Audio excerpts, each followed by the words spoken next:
어머니, 시댁엔 솔직히 한 편도 쓰기 아까워요. 그 말을 들은 순간 제 귀가 잘못된 줄 알았습니다. 하지만 더 충격적인 건 며느리가 우리 돈을 몰래 친정에 퍼주며 며느리 친정 식구들이 호화롭게 살아온 사실을 그날 밤 통장 내역에서 똑똑히 보게 됐다는 겁니다. 어머니, 저희 생활비 너무 빠듯해요. 이번 명절 용돈은 그냥 넘어가면 안 될까요? 며느리 은지가 이 말을 꺼낸 날 저는 제 귀를 의심했습니다. 아니, 정확히는 믿고 싶지 않았다고 해야겠네요. 명절을 며칠 앞둔 저녁이었어요.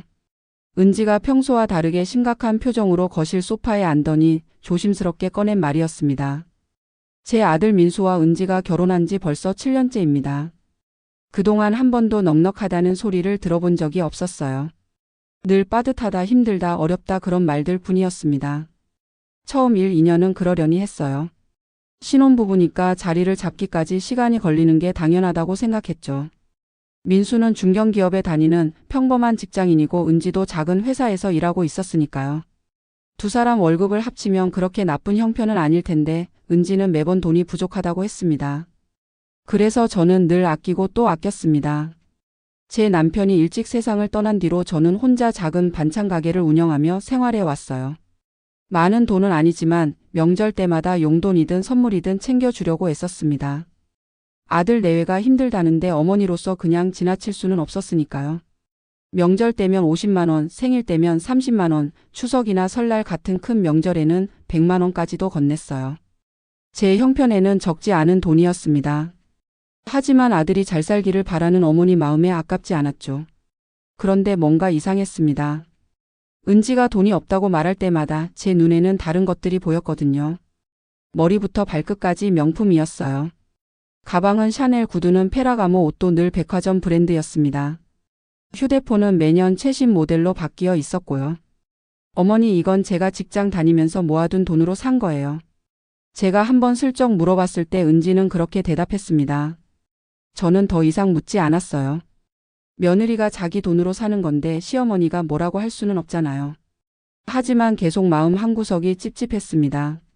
생활비가 빠듯하다면서 어떻게 저런 걸 살 수 있을까? 제가 주는 용돈은 대체 어디에 쓰는 걸까? 그래도 저는 참았습니다. 의심하고 싶지 않았어요. 제 며느리를, 제 아들의 선택을 믿고 싶었습니다. 그런데 오늘 은지가 다시 이런 말을 한 거예요.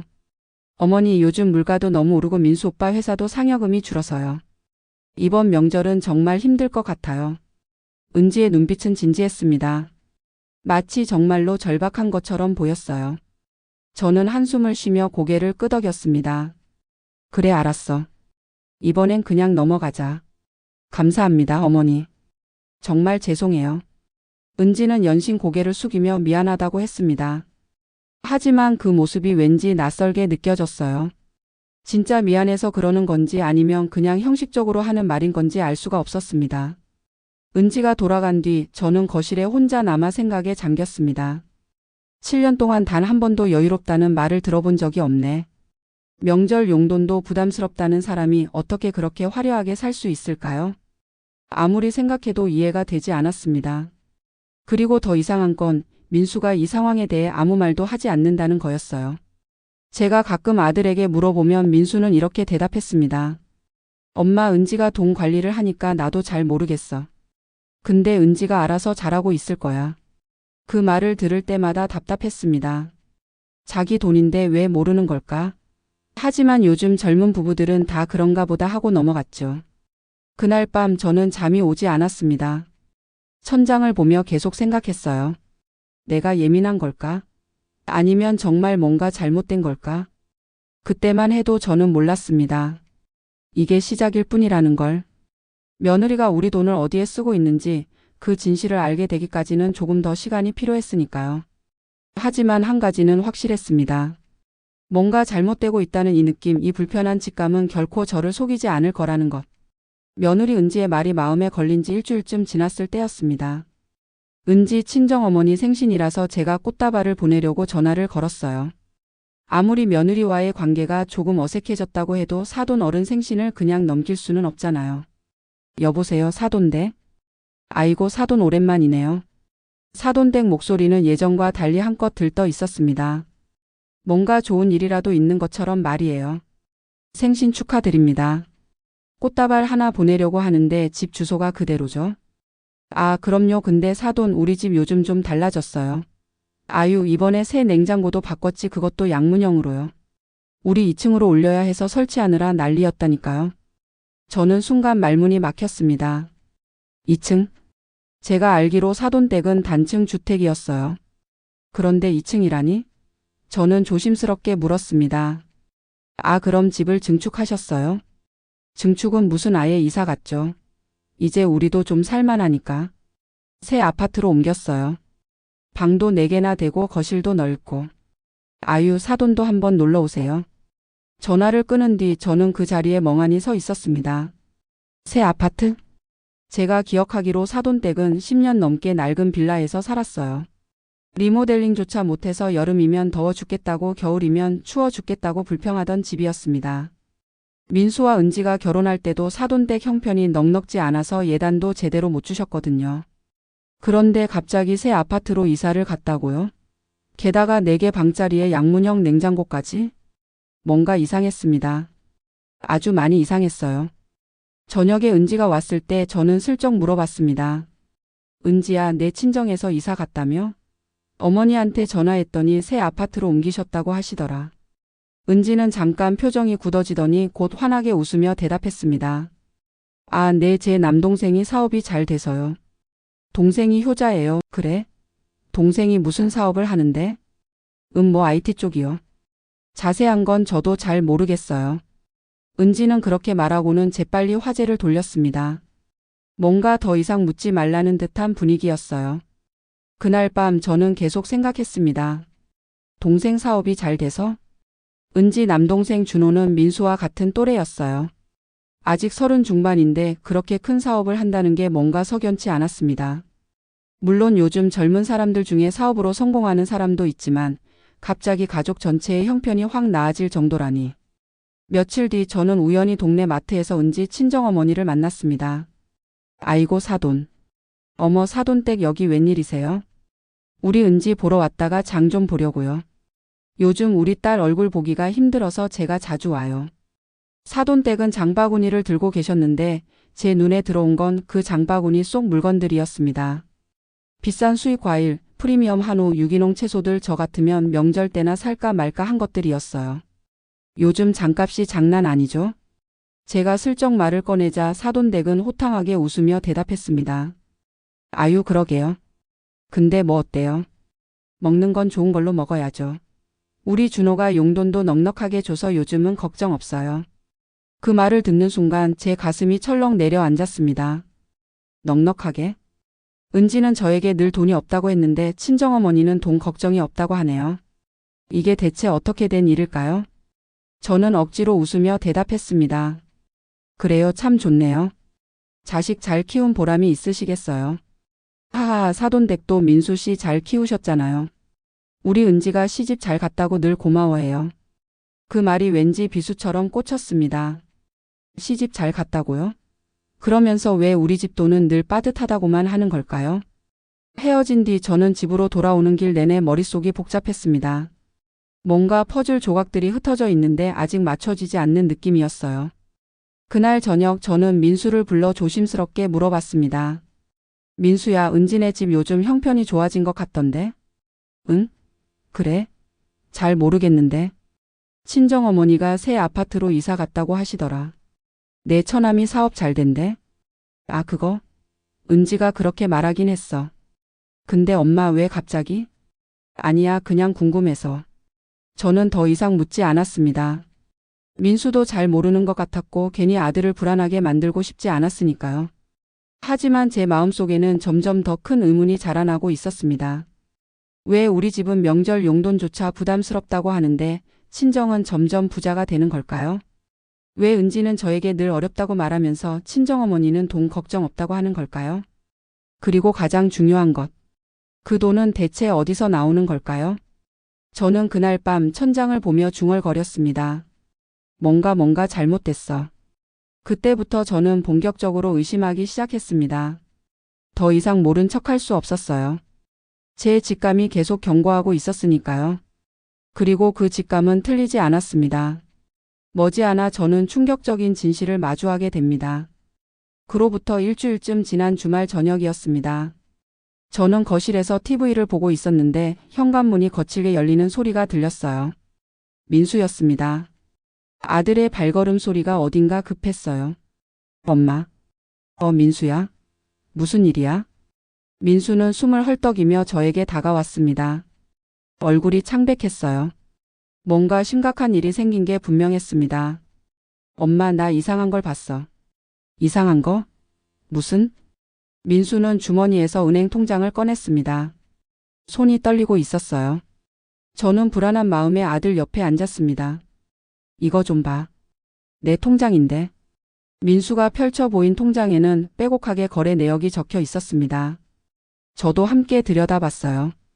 입금, 출금, 이체 평범한 거래 내역들이었는데 민수가 손가락으로 가리킨 부분을 보는 순간 저는 숨이 멎는 것 같았습니다. 매월 25일 50만 원 출금. 그것도 1년, 2년이 아니었어요. 쭉 위로 올라가 보니 무려 4년 넘게 규칙적으로 빠져나가고 있었습니다. 이거 너 쓴 거 아니야? 제가 조심스럽게 물었습니다. 혹시 민수가 무슨 적금이라도 들어놓은 건 아닐까 하는 희망을 가지고요. 아니, 난 몰라. 이거 처음 봤어. 처음? 그럼 이게 뭔데? 그러니까 그게 내가 통장 관리를 은지한테 맡겼잖아. 근데 오늘 회사에서 대출 받으려고 은행 갔다가 통장 정리하다 발견한 거야. 민수의 목소리가 떨렸습니다. 저는 천천히 물었습니다. 그럼 은지가 이걸 한 거야? 그런 것 같은데 근데 왜? 뭐 때문에? 민수는 혼란스러워했습니다. 저도 마찬가지였어요. 매달 50만 원이면 1년에 600만 원, 4년이면 거의 2,400만 원이 넘는 돈이었습니다. 은지한테 물어봤어? 아직 못 물어봤어. 어떻게 물어봐야 할지 모르겠어서. 민수는 고개를 떨구었습니다. 결혼한 지 7년이 넘었지만 여전히 아내에게 조심스러운 아들이었어요. 저는 다시 통장을 들여다봤습니다. 좀 더 자세히 보니 25일 출금 외에도 부정기적으로 빠져나간 돈들이 보였어요. 30만 원, 20만 원, 100만 원 금액도 제각각이었습니다. 민수야, 이것 좀 봐. 25일 것만 있는 게 아니네. 진짜네. 우리 모자는 한참을 통장을 뚫어져라 쳐다봤습니다. 그리고 저는 문득 깨달았어요. 이 돈들이 빠져나간 날짜를 보니 패턴이 있었습니다. 명절 직후, 제가 용돈을 준 직후 그런 타이밍들이었어요. 제 가슴이 철렁 내려앉았습니다. 설마 내가 준 돈까지? 저는 억지로 침착함을 유지하며 민수에게 물었습니다. 민수야, 너 은지한테 월급 전부 맡기니? 응. 은지가 가계부도 쓰고 관리 잘한다고 해서 나는 한 달에 용돈만 받아. 용돈이 얼마나 되는데? 한 30만 원? 저는 한숨이 나왔습니다. 민수 월급이 400만 원 가까이 되는데 용돈이 겨우 30만 원이라니. 나머지 돈은 다 어디로 가는 걸까요? 은지 월급도 같이 모으는 거지? 응, 그런데. 민수는 말을 멈췄습니다. 뭔가 말하기 곤란한 표정이었어요. 그런데 뭐? 은지가 작년에 회사 그만뒀어. 지금은 집에서 프리랜서로 일한다고 했는데 솔직히 수입이 얼마나 되는지는 나도 잘 몰라. 저는 놀라서 아들을 쳐다봤습니다. 뭐? 회사 그만뒀다고? 나한테는 왜 말 안 했어? 엄마한테 말하면 걱정하실까봐 미안해, 엄마. 민수는 미안해 하면서도 여전히 혼란스러워했습니다. 저는 아들의 손을 꽉 잡았어요. 민수야, 지금 중요한 건 그게 아니야. 이 돈이 어디로 간 건지 알아야 해. 그래, 알아야 하는데. 민수는 망설였습니다. 아내를 의심하고 싶지 않은 마음이 역력했어요. 하지만 저는 더 이상 물러설 수 없었습니다. 민수야, 은지한테 물어봐야 해. 지금 당장. 엄마. 얘야, 이건 내 돈이야. 내가 물어볼 권리가 있어. 민수는 한참을 고민하더니 고개를 끄덕였습니다. 바로 그때 현관문이 열리는 소리가 들렸습니다. 은지가 들어오고 있었어요. 우리는 재빨리 통장을 치웠습니다. 어머니도 계세요? 민수 오빠 언제 왔어? 은지는 환하게 웃으며 인사했습니다. 평소와 다를 바 없는 모습이었어요. 저는 은지를 보며 생각했습니다. 저 웃음 뒤에 무엇이 숨겨져 있는 걸까? 민수는 아내를 보더니 말을 꺼내려다가 다시 입을 다물었습니다. 아직 확신이 없었던 거죠. 저도 참았습니다. 섣불리 나섰다가는 관계만 틀어질 수 있으니까요. 나 먼저 들어갈게. 민수야, 통장 일 생각해봐. 저는 그렇게 말하고 자리에서 일어났습니다. 은지는 무슨 말인지 모른 채 어리둥절한 표로 저를 배웅했어요. 집으로 돌아오는 길 저는 머릿속이 복잡했습니다. 매달 규칙적으로 빠져나가는 50만 원. 부정기적으로 나가는 수십만 원씩의 돈들.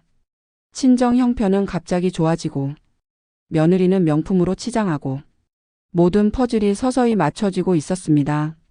하지만 저는 아직 확신할 수 없었어요. 만약 제 추측이 맞는다면 그건 너무나 끔찍한 일이었으니까요. 그날 밤 저는 잠을 이루지 못했습니다.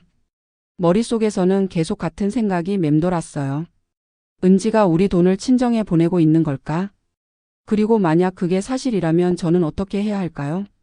제가 아는 진실은 아직 빙산의 일각에 불과했습니다. 통장 내역을 발견한 지 사흘이 지났습니다. 민수는 아직 은지에게 아무 말도 하지 못하고 있었어요. 며칠 동안 고민하다가 결국 저에게 다시 전화를 했습니다. 엄마, 나 어떻게 말을 꺼내야 할지 모르겠어.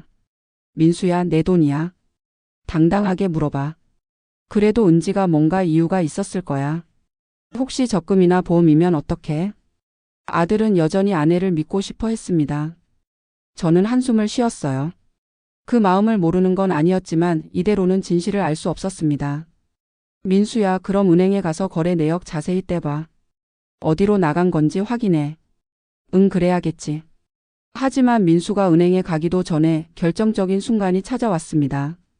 그날은 토요일 오후였습니다. 민수가 회사 야근으로 집을 비웠고 은지가 저희 집에 들렀어요. 김치 냉장고에 넣어둔 반찬을 가져가려고 온 거였죠.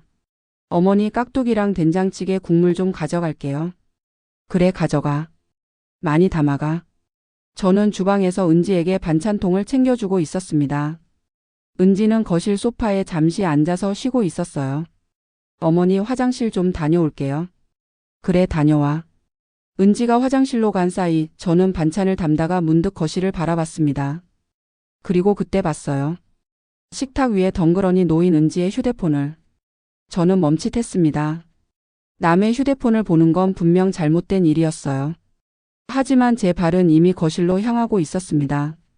잠깐만 보자. 제 심장이 미친 듯이 뛰었습니다. 화장실 문 쪽을 힐끔 보니 아직 물 내리는 소리가 들리지 않았어요. 저는 조심스럽게 휴대폰을 들었습니다. 그리고 바로 그 순간 띠링. 푸시 알림이 화면에 떠올랐습니다. 저는 숨이 멎는 줄 알았습니다. 정기이체 완료. 국민은행 수취인 김준호, 금액 50만 원. 김준호. 은지의 남동생이었습니다. 50만 원. 민수 통장에서 매달 빠져나가던 바로 그 금액이었어요. 제 손이 떨렸습니다. 휴대폰을 놓으려고 했는데 그때 또 다른 알림이 떴습니다. 카카오톡 메시지 미리 보기였어요. 준호 누나, 이번 달도 고마워. 덕분에 엄마 병원비 부담 없어서 좋아. 누나 정말 최고야. 히읗히읗. 병원비? 저는 눈을 의심했습니다. 은지 친정어머니가 아프다고요? 제가 며칠 전에 통화했을 때는 멀쩡하셨는데 오히려 새 아파트로 이사가서 좋다고 하셨잖아요. 저는 급히 위로 스크롤을 올렸습니다. 다행히 화면 잠금이 풀려 있었어요. 그리고 그 대화 내용을 보는 순간 저는 온몸이 얼어붙었습니다. 은지, 준호야, 이번 달 50만 원 보냈어. 확인해봐. 준호, 오케이. 누나 덕분에 내 차 할부 이번 달도 해결. 진짜 고마워. 키우키우. 은지, 그래. 근데 너 언니한테 이거 비밀이야. 알지? 준호, 당연하지. 매형한테 들키면 큰일 나잖아. 키우키우. 차 할부? 병원비가 아니라 차 할부였어요. 저는 더 위로 올렸습니다. 손이 너무 떨려서 휴대폰을 떨어뜨릴 뻔했습니다. 그리고 몇 달 전 대화. 은지 엄마 이번 달 100만 원 보냈어요. 새 냉장고 사는데 보태 쓰세요. 엄마, 그래 고맙다 딸. 우리 은지 덕분에 잘 살아. 근데 시어머니는 모르시지?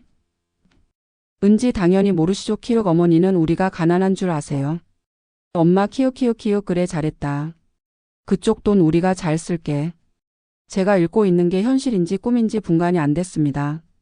며느리가 우리 돈을 친정에 보내고 있었습니다. 그것도 몇 년 동안. 수천만 원을. 그리고 저를 그리고 우리 가족을 바보로 만들면서. 저는 휴대폰을 내려놓으려 했는데 그때 또 다른 대화방이 눈에 들어왔습니다. 친정 가족 단톡방이었어요. 가장 최근 메시지가 보였습니다. 아빠 은지야, 이번 달 용돈 좀 보내줘. 아빠 골프 회비 내야 돼. 은지, 네 아빠. 조금만 기다리세요. 이번 주 중으로 보내드릴게요. 준호 누나 덕분에 우리 집 경제가 돌아간다니까 히읗히읗. 엄마 우리 딸 최고야. 시집 잘 간 보람이 있네. 골프 회비, 차 할부, 새 냉장고, 새 아파트. 모든 게 우리 돈으로 이루어진 것이었습니다. 바로 그때 화장실 문이 열리는 소리가 들렸습니다. 저는 재빨리 휴대폰을 원래 자리에 놓고 주방으로 뛰어갔습니다. 심장이 터질 것 같았어요. 어머니 반찬 다 챙기셨어요? 은지가 환하게 웃으며 다가왔습니다. 그 웃음이 이제는 너무나 역겹게 느껴졌습니다. 어응. 다 챙겼어. 가져가. 제 목소리가 떨렸습니다. 은지가 알아챌까봐 두려웠어요. 어머니 괜찮으세요? 안색이 안 좋으신데. 아니야, 괜찮아. 그냥 좀 피곤해서. 그럼 저 이만 갈게요. 어머니 푹 쉬세요. 은지는 반찬을 들고 나갔습니다. 문이 닫히는 순간 저는 그 자리에 주저앉았습니다. 온몸에 힘이 풀렸어요. 분노보다는 배신감이 먼저 밀려왔습니다. 7년 동안 날 속여왔다고? 제가 아끼고 또 아꼈던 돈들. 명절마다 손주들 생각하며 챙겨줬던 용돈들. 아들이 힘들게 벌어온 월급들. 모든 게 친정 식구들의 호화생활비로 쓰였던 겁니다. 저는 떨리는 손으로 휴대폰을 꺼내 민수에게 전화를 걸었습니다. 민수야, 엄마야. 엄마? 무슨 일이야? 목소리가 왜 그래? 민수야, 지금 당장 집에 와. 지금 당장. 엄마, 무슨 일인데? 저는 눈물을 참으며 말했습니다. 민수야, 엄마가 다 봤어. 은지가 우리 돈을 친정에 보내고 있었어. 전화 너머로 민수의 숨소리가 멎었습니다. 엄마, 그게 무슨? 증거 다 있어. 지금 당장 와. 엄마가 다 보여줄게. 전화를 끊고 저는 주저앉아 울었습니다. 하지만 동시에 다짐했습니다. 이제 끝내야겠다. 더 이상 당하고만 있을 수는 없었습니다. 이제는 제가 움직일 차례였습니다. 민수가 달려온 건 제 전화를 받고 30분도 채 안 돼서였습니다. 엄마. 문을 박차고 들어온 아들의 얼굴은 창백했어요. 저는 거실 소파에 앉아 은지의 휴대폰에서 본 내용들을 하나하나 설명했습니다. 전기이체 알림이 떴어. 김준호 앞으로 50만 원. 내 통장에서 빠져나간 바로 그 금액이야. 그게 정말이야? 그뿐이 아니야. 카톡 내용도 봤어. 저는 떨리는 손으로 메모지를 꺼냈습니다. 휴대폰에서 본 내용들을 급히 적어둔 거였어요. 준호는 차 할부금으로 쓰고 있었어. 친정어머니는 냉장고 가전제품 사는데 썼고, 친정아버지는 골프 회비. 골프 회비? 민수의 목소리가 떨렸습니다. 그래. 우리는 명절 용돈도 못 드린다고 하면서 친정아버지 골프 회비는 대주고 있었던 거야. 민수는 그 자리에 주저앉았습니다. 얼굴이 새하얗게 질려 있었어요. 엄마, 나 7년 동안 뭐 한 거야? 민수야, 내 잘못이 아니야. 아니야. 내 잘못이야. 내가 제대로 확인했어야 했는데 은지를 너무 믿었어. 아들이 고개를 떨어뜨렸습니다. 저는 아들의 어깨를 잡았어요. 민수야, 지금 중요한 건 자책하는 게 아니야. 이걸 어떻게 끝낼 건지 생각해야 해. 그냥 이혼하면 안 돼? 그렇게 쉽게 끝낼 수는 없어. 저는 이미 계획을 세워두고 있었습니다. 며칠 밤을 꼬박 세워 생각한 것들이었어요. 민수야, 지금 당장 은지한테 따져봤자 발뺌할 거야. 오히려 우리가 휴대폰을 몰래 봤다고 화낼 수도 있어. 그럼 어떻게 해? 증거를 더 모아야 해. 그리고 은지가 스스로 인정하게 만들어야 해. 저는 민수에게 제 계획을 설명했습니다. 아들은 처음엔 망설였지만 결국 고개를 끄덕였어요. 알았어, 엄마. 엄마가 하자는 대로 할게. 다음 날 저는 계획을 실행에 옮겼습니다. 먼저 은지에게 전화를 걸었어요. 은지야, 엄마야. 어머니 무슨 일이세요? 이번에 내 아버지 제사가 다가오잖니. 엄마가 나이도 있고 요즘 몸도 좀 안 좋아서 그러는데 내가 제사 준비 좀 맡아줄 수 있겠니? 전화 너머로 잠깐 침묵이 흘렀습니다. 아, 제사요? 그래. 장 보고 음식 준비하고. 엄마가 다 하려니까 힘들어서 말이야. 내가 며느리니까 당연히 해야 하는 일이잖니? 어머니, 그런데 저희 지금 형편이. 아, 돈 걱정은 하지 마. 제사 비용은 엄마가 다 줄게. 너는 그냥 장 보고 요리만 해주면 돼. 다시 침묵이 흘렀습니다. 은지가 고민하고 있는 게 느껴졌어요. 어머니, 알겠습니다. 제가 할게요. 그래, 고맙다. 우리 착한 며느리. 전화를 끊고 저는 미소를 지었습니다. 쓴 웃음이었지만요. 1단계 완료. 사실 시아버지 제사는 아직 한 달이나 남아 있었습니다. 하지만 은지는 그걸 모르죠. 저는 일부러 날짜를 앞당겨 말한 거였어요. 그날 저녁 저는 은지에게 제사에 필요한 장 목록을 보냈습니다. 일부러 비싼 재료들로 가득 채웠어요. 한우, 고급 생선, 비싼 과일들. 그리고 다음날 은지가 장을 보러 나간 사이 저는 두 번째 계획을 실행했습니다. 민수와 함께 은지네 친정 근처로 갔어요. 며칠 전 주소를 알아냈던 새 아파트였습니다. 엄마, 우리 여기서 뭐해? 보기만 하면 돼. 사진 찍고. 저희는 차 안에서 기다렸습니다. 그리고 1시간쯤 지났을 때 은지의 남동생 준호가 나타났어요. 빨간색 외제 스포츠카를 몰고 있었습니다. 저게 내 돈으로 산 차구나. 민수가 이를 갈며 중얼거렸습니다. 사진 찍어. 민수는 휴대폰으로 준호와 차를 찍었습니다. 그리고 준호가 아파트 안으로 들어가는 모습도 찍었어요. 우리는 조금 더 기다렸습니다. 그리고 30분쯤 뒤 은지의 아버지가 골프 가방을 메고 나타났습니다. 골프 가방까지. 저는 한숨을 쉬었습니다. 민수는 그 모습도 전부 사진으로 남겼어요. 증거는 충분히 모았습니다. 그날 저녁 저는 가족 단톡방에 메시지를 올렸습니다. 민수와 은지 그리고 저까지 3명이 있는 단톡방이었어요. 이번 시아버지 제사는 며느리가 전부 준비하겠다고 했습니다. 장도 보고 음식도 다 만든다고 하네요. 우리 며느리 정말 효심이 깊네요. 고맙습니다. 메시지를 보내고 나서 저는 은지의 반응을 기다렸습니다. 5분쯤 지나서 답장이 왔어요. 은지 어머니, 제가 언제 제사 비용까지 다 낸다고 했어요? 아, 그래? 엄마가 잘못 들었나 보다. 그럼 비용은 엄마가 낼게. 너는 장 보고 요리만 해줘. 은지, 아네, 알겠습니다. 단톡방이 조용해졌습니다. 저는 민수에게 따로 전화를 걸었어요. 민수야, 은지 표정 어때? 굳어 있어. 계속 휴대폰만 보고 있어. 그래. 그럼 너는 아무 말도 하지 마. 엄마한테 맡겨. 다음 날 은지가 저를 찾아왔습니다. 어머니, 제사 준비 관련해서 여쭤볼 게 있어서요. 그래, 들어와. 은지는 평소보다 표정이 어두웠어요. 뭔가 불안해하는 기색이 역력했습니다. 어머니, 단톡방에 올리신 거 혹시 제가 제사 비용까지 낸다는 걸로 오해하신 거 아니에요? 아니야. 엄마가 착각했어. 미안하다. 저는 태연하게 대답했습니다. 다행이다. 저희 지금 정말 형편이 안 좋아서요. 은지가 안도의 한숨을 쉬었습니다. 바로 그때 저는 물었습니다. 은지야, 근데 내 친정 형편은 요즘 좋아진 것 같던데? 은지의 얼굴이 굳었습니다. 네? 그게 무슨 말씀이세요?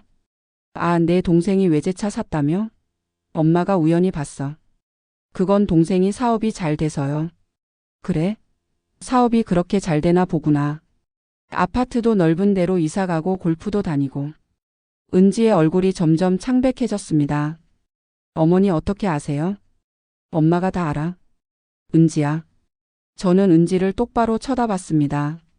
근데 이상한 게 있어. 내 집은 갑자기 부자가 됐는데 우리 민수는 왜 7년째 가난한 걸까? 그건. 그 돈 어디서 나온 거야? 은지는 입술을 깨물며 아무 말도 하지 못했습니다. 저는 천천히 말했습니다. 은지야, 엄마한테 거짓말하지 마. 솔직하게 말해. 어머니.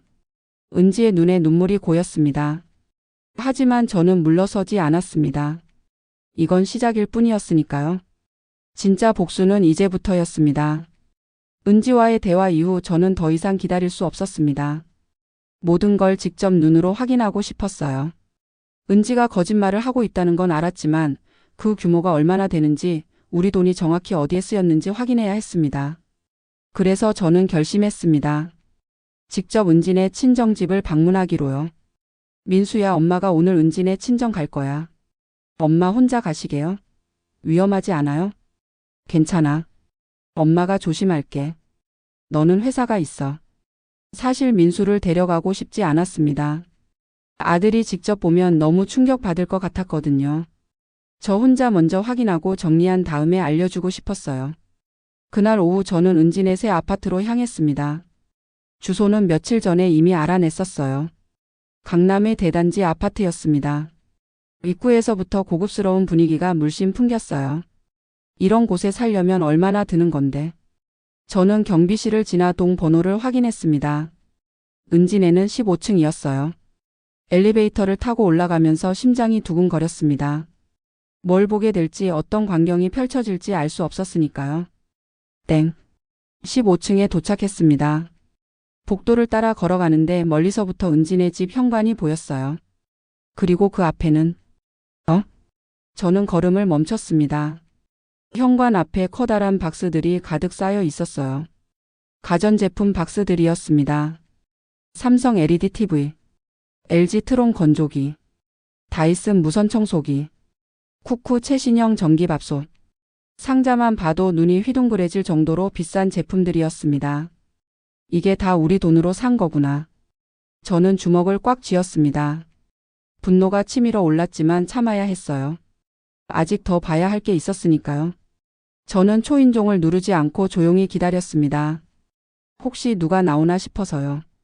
그리고 5분쯤 지났을 때 현관문이 열렸습니다. 은지의 어머니였어요. 아이고, 기사님 여기 놓고 가시면 돼요. 배송 기사가 또 다른 박스를 들고 왔습니다. 이번에는 안마의자 박스였어요. 여기 사인 부탁드립니다. 네네. 은지 어머니는 신이 나서 사인을 했습니다. 그리고 배송 기사가 가고 나서 혼자 중얼거렸어요. 아이고, 우리 딸 덕분에 이런 것도 써보네. 안마의자가 200만 원이 넘는다더니 역시 비싼 게 좋긴 좋아. 200만 원짜리 안마의자. 저는 등줄기가 오싹했습니다. 저희 집은 명절 용돈 50만 원도 부담스럽다던 사람들이 200만 원짜리 안마의자를 사고 있었어요.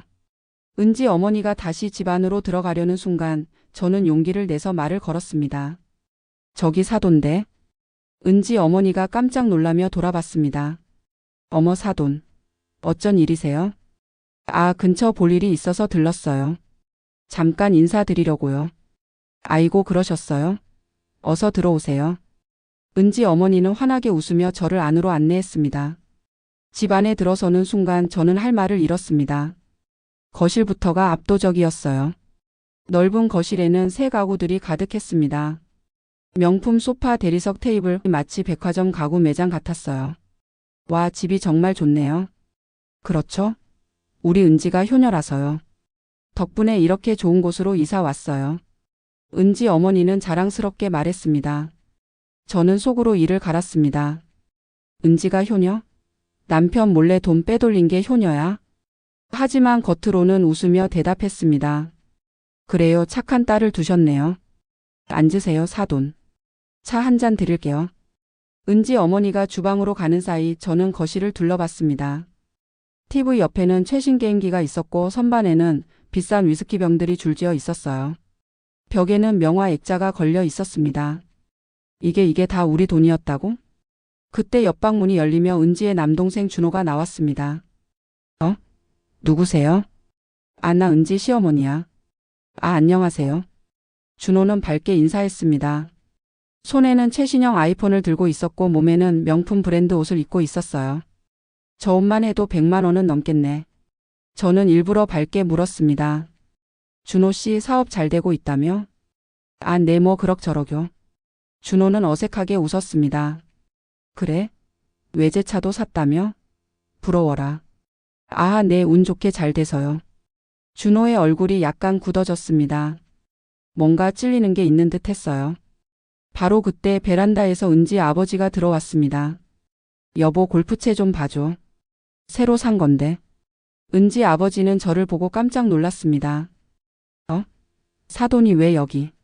사돈 어른 안녕하세요. 지나가다 들렀어요. 아, 그래요?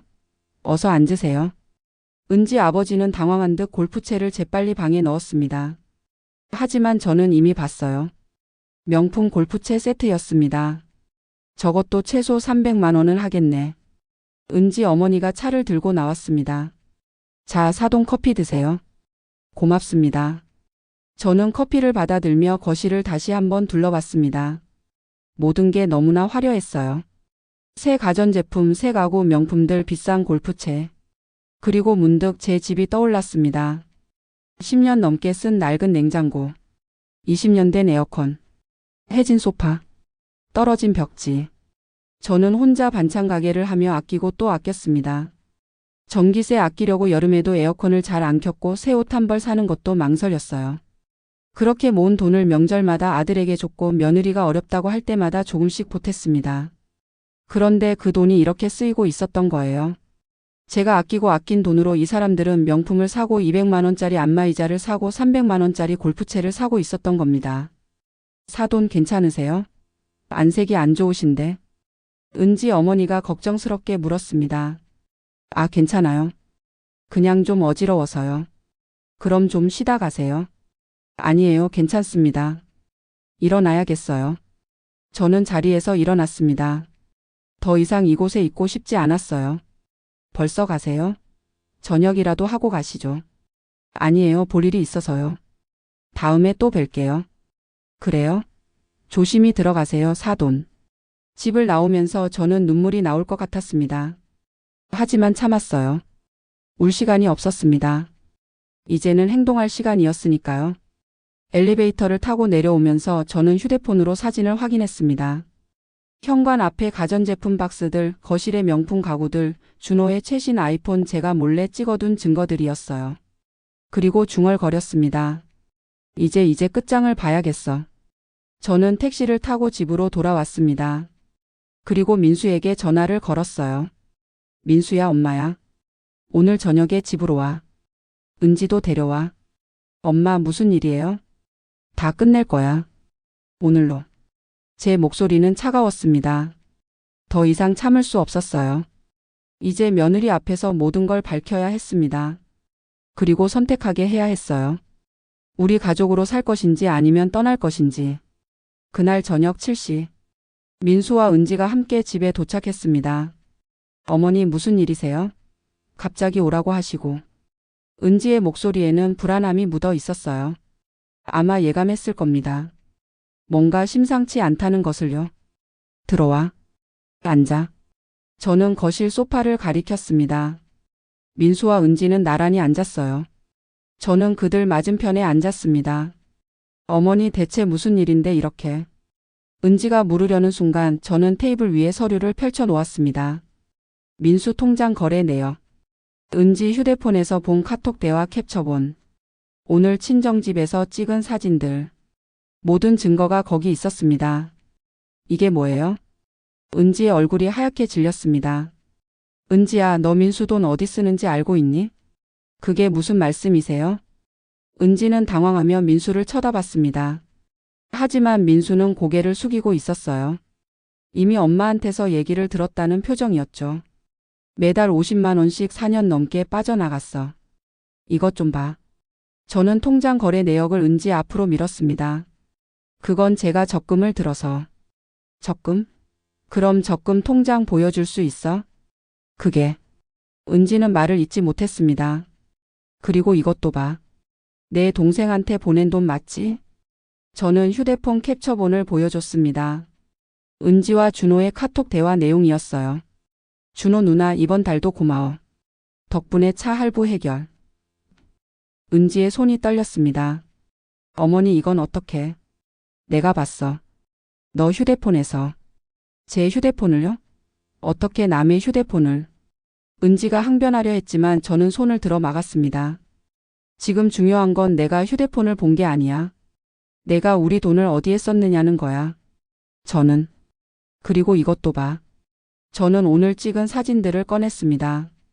200만 원짜리 안마의자, 명품 가구들, 준호의 외제차. 오늘 내 친정집에 다녀왔어. 뭐라고요? 은지가 깜짝 놀라며 자리에서 일어났습니다. 앉아. 아직 할 말 안 끝났어. 저는 차갑게 말했습니다. 은지는 떨리는 다리로 다시 앉았어요. 200만 원짜리 안마의자, 새 TV, 새 건조기, 명품 소파 이게 다 뭐니? 그건 저희 동생이 사업으로 번 돈으로. 거짓말하지 마. 저는 처음으로 목소리를 높였습니다. 너희 동생 무슨 사업한다고? IT 한다며? 그래서 내가 알아봤어. 너희 동생 지금 작은 회사 다니는 평범한 직장인이야. 월급 300만 원도 안 돼. 은지는 입술을 깨물었습니다. 그럼 그 돈은 어디서 나온 거야? 내 친정 아버지 골프채는? 너희 어머니 명품 가방은? 저는 다 우리 민수 돈이잖아. 제 목소리가 거실에 울렸습니다. 은지는 고개를 떨어뜨렸어요. 이제 더 이상 변명할 수 없다는 걸 아는 듯 했습니다. 바로 그때 민수가 입을 열었습니다. 은지야. 민수의 목소리는 떨리고 있었어요. 나한테 설명해줘. 왜 그랬어? 왜 내 돈을 내 친정에 보냈어? 오빠. 7년이야. 우리 결혼한 지 7년이야. 그동안 너는 한 번도 나한테 솔직하게 말하지 않았어. 민수는 주먹을 불끈 쥐었습니다. 나는 내가 돈 관리 잘한다고 믿었어. 내가 알아서 저축하고 투자하는 줄 알았어. 그래서 월급 전부 맡겼잖아. 오빠 미안해. 미안하다고? 민수의 목소리가 커졌습니다. 매달 50만 원씩이면 4년에 2,400만 원이 넘어. 거기다 명절 때마다 보낸 돈, 엄마가 주신 용돈까지 합치면 얼마야? 3천만 원? 4천만 원? 은지는 울기 시작했습니다. 오빠 저도 어쩔 수 없었어요. 저희 집이 정말 힘들었어요. 힘들면 나한테 말을 했어야지. 왜 몰래 보냈어? 말하면 오빠가 화낼까봐. 당연히 화내지. 내 돈을 내 마음대로 쓴 건데. 민수는 소파에서 일어나 거실을 왔다 갔다 했습니다. 분노와 배신감이 뒤섞인 표정이었어요. 저는 조용히 말했습니다. 은지야, 내가 친정을 도와주고 싶었던 건 이해해. 딸이 부모를 돕는 건 당연한 일이야. 어머니. 하지만 그건 내 돈으로 해야지. 남편 몰래, 시어머니 몰래 하는 게 아니야. 저는 은지를 똑바로 쳐다봤습니다. 그리고 우리한테는 늘 돈 없다고 하면서 내 친정에는 수천만 원을 보냈잖아. 명절 용돈 50만 원도 부담스럽다고 하면서 너희 아버지 골프채는 300만 원짜리를 사주고. 죄송합니다. 죄송하다는 말로 해결될 일이 아니야. 저는 테이블 위에 서류를 정리했습니다. 은지야, 너 지금 선택해야 해. 선택이요? 이 결혼 생활을 계속할 거면 앞으로 절대로 이런 일이 없어야 해. 돈 관리는 민수가 직접 하고 내가 친정에 돈 보내는 건 민수와 상의해서 정당하게 하는 거야. 네. 그리고 지금까지 보낸 돈 최소한 절반이라도 돌려받아야 해. 어머니 그건. 안 되면 이혼해. 제 말에 거실이 조용해졌습니다. 은지는 울먹이며 고개를 들었습니다. 어머니 제발 이혼은 안 돼요. 그럼 내 말대로 해. 당장 내일 내 친정에 가서 사실대로 말하고 돈을 돌려받아. 어머니. 그리고 앞으로 돈 관리는 민수가 해. 내가 필요한 생활비만 민수한테 받았어. 은지는 한참을 울다가 고개를 끄덕였습니다. 알겠습니다. 제가 잘못했어요. 민수야, 너는? 저는 아들을 쳐다봤습니다. 민수는 창밖을 보며 서 있었어요. 어깨가 떨리고 있었습니다. 나 7년 동안 뭐 한 거야? 민수야, 내 잘못이 아니야. 아니야, 엄마. 내가 제대로 확인했어야 했어. 내가 너무 믿고만 있었어. 민수는 돌아서서 은지를 봤습니다. 은지야, 나 진짜 실망했어. 진짜로. 오빠 미안해, 정말 미안해. 미안하다는 말은 이제 그만해. 이제부터는 행동으로 보여줘. 민수는 소파에 털썩 앉았습니다. 내일 당장 내 부모님 모시고 와. 그리고 내 앞에서 다 설명해. 지금까지 얼마를 보냈고 뭐 했었는지. 네. 그리고 돌려받을 수 있는 건 최대한 돌려받아. 못 돌려받으면 우리 관계도 거기까지야. 민수의 목소리는 차가웠습니다. 저는 두 사람을 번갈아 봤습니다. 이제 공은 은지에게 넘어갔습니다. 은지가 어떻게 하느냐에 따라 이 가족의 미래가 결정될 것입니다. 은지야, 내일까지 생각해. 그리고 결정해. 내 어머니. 은지는 울면서 고개를 숙였습니다. 그날 밤 은지는 집에 가지 않고 친정으로 갔습니다. 그리고 다음 날. 진짜 결판이 날 순간이 다가오고 있었습니다. 다음 날 오후 2시. 초인종이 울렸습니다. 저는 심호흡을 하고 문을 열었어요. 은지가 서 있었습니다. 그런데 혼자가 아니었어요. 뒤에 은지의 부모님이 함께 와 있었습니다. 들어오세요. 저는 담담하게 말했습니다. 은지 부모님의 얼굴은 어제와 달리 심각했어요. 이미 은지에게서 모든 얘기를 들은 듯 했습니다. 거실로 안내하자 민수도 회사 조퇴하고 들어왔습니다. 다들 앉으세요. 우리는 어제처럼 마주 앉았습니다. 저와 민수가 한쪽, 은지와 그 부모님이 다른 쪽에요. 침묵이 흘렀습니다. 먼저 입을 연 건 은지의 어머니였습니다. 사돈 정말 죄송합니다. 은지 어머니는 고개를 깊이 숙였습니다. 어제 은지한테 다 들었어요. 저희가 잘못했습니다. 어머니, 잘못했다는 건 아시는 거죠? 제가 물었습니다. 네, 알고 있었습니다. 은지가 민수 돈을 보낸다는 걸 알고 있었어요. 그 말에 민수의 표정이 굳어졌습니다. 알고 계셨다고요? 민수의 목소리가 떨렸습니다. 네, 죄송합니다. 저희 형편이 안 좋아서 은지가 도와준다고 했을 때 그냥 받았습니다. 은지 아버지도 고개를 숙였습니다. 사위, 미안하네. 내가 돈 관리를 못해서 빚도 좀 있었고 그래서 은지가 도와줬어. 빚이요? 저는 되물었습니다. 내 사업 실패로 2천만 원 정도 빚이 있었습니다. 그걸 은지가 갚아줬어요. 2천만 원. 그 돈도 민수 돈이었던 겁니다. 그리고 나머지 돈은 뭐에 쓰셨어요? 제가 어제 댁에 가봤는데 새 가전제품의 명품 가구에 그게 빚 갚는 데 쓴 돈은 아니잖아요. 제 말에 은지 부모님은 아무 말도 하지 못했습니다. 어머니 200만 원짜리 안마의자 기억나세요? 저는 10년 된 냉장고 쓰는데 어머니는 200만 원짜리 안마의자 쓰시더군요. 죄송합니다. 아버지, 골프채는요? 300만 원짜리 골프채 새로 사셨던데요. 우리 민수는 명절 때 부모님 용돈 50만 원도 못 드린다면서요. 저는 하나하나 짚어갔습니다. 그리고 준호 씨 차는요? 외제 스포츠카 할부금 매달 50만 원, 그것도 우리 민수 돈이었죠. 은진의 가족은 모두 고개를 숙였습니다. 그때 민수가 입을 열었습니다. 장인어른, 장모님. 제가 물어볼게요. 그래, 사위. 지금까지 총 얼마 받으셨어요? 그게. 은지 아버지는 말을 잇지 못했습니다. 은지야, 내가 말해. 민수가 은지를 쳐다봤습니다. 은지는 떨리는 목소리로 대답했습니다. 총 3,800만 원이에요. 뭐? 민수가 벌떡 일어났습니다. 3,800만 원? 3,800만 원이나 보냈어? 오빠. 내가 4년 동안 모은 돈이 거의 다 거기로 간 거잖아. 민수의 목소리가 떨렸습니다. 나는 우리 미래를 위해 모으는 줄 알았어. 집 사려고 아이 낳으면 육아비 쓰려고 모으는 줄 알았다고. 오빠 미안해. 미안하다고 해서 될 일이야? 민수는 주먹으로 테이블을 쳤습니다. 저는 민수의 어깨를 잡았습니다. 민수야, 진정해. 앉아. 민수는 거친 숨을 몰아쉬며 다시 앉았습니다. 저는 은진의 가족을 봤습니다. 이제 말씀드릴게요. 우리가 원하는 건 간단합니다. 네. 첫째, 그 돈 돌려주세요. 전부는 아니더라도 최소한 2천만 원은 돌려받아야 합니다. 2천만 원이요? 은지 아버지의 얼굴이 하얗게 질렸습니다. 네. 빚 갚으신 것 빼고 새 가전제품, 가구, 골프채, 차 할부 그거 다 처분하면 2천만 원 나오지 않겠어요? 그게 지금 당장은 힘들고.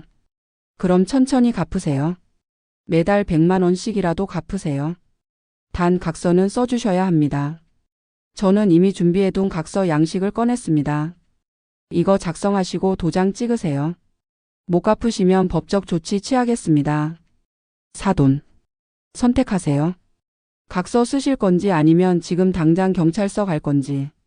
제 목소리는 단호했습니다. 은지 부모님은 서로 쳐다봤습니다. 그리고 한참 뒤 고개를 끄덕였어요. 알겠습니다. 쓰겠습니다. 둘째, 은지는 앞으로 돈 관리 못합니다. 민수가 직접 관리하고 은지는 매달 생활비만 받았습니다. 네.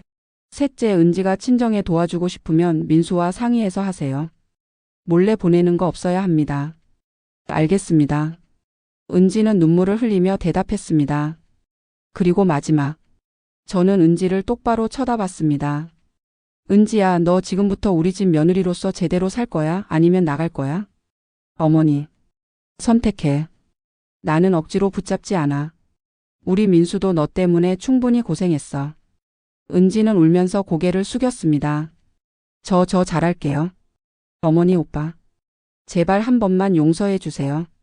용서는 행동으로 증명해야 해. 말로만 하는 거 아니야. 네, 알겠습니다. 은지 부모님이 각서를 작성했습니다. 2천만 원을 매달 100만 원씩 갚겠다는 내용, 그리고 앞으로 은지를 통해 금전을 요구하지 않겠다는 내용이었어요. 도장을 찍고 나서 은지 아버지가 말했습니다. 사위 미안하네. 내가 장인으로서 자격이 없어.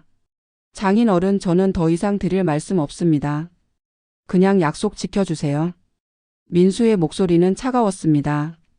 은지네 가족이 돌아가고 나서 거실에는 저와 민수 그리고 은지만 남았습니다. 은지는 계속 울고 있었어요.